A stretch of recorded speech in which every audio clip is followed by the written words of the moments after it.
Assalomu alaykum qadrli oshxona mebel muxlislari. Mana navbatdagi mebelimiz tayyor bo'ldi. Bu mebel haqida to'liq ma'lumotni usta berib o'tadi. Assalomu alaykum barcha kuzatuvchilar. Xo'p, buni o'zi Andijon shahariga o'rnatdik. Xo'p, buni uzunligi 420 ga, balandligi 280 bo'lgan.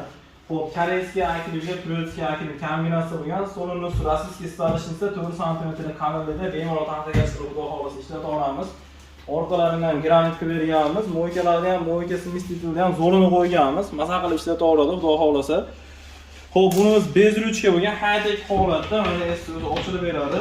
Xo'p, bunimiz ichida musor paktillari ham bor.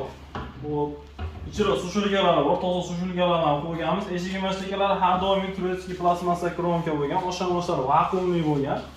Xo'p, g'alabonlarimiz ham esda o'zi ochiladigan holatda bo'lgan. G'alabonning ichida qo'shilib soladigan paddonlari bor.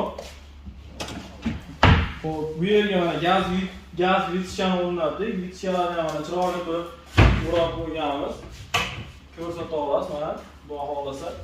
Yaxshilab. Xo'p, bu yerimiz mana рабочий stol bo'lgan.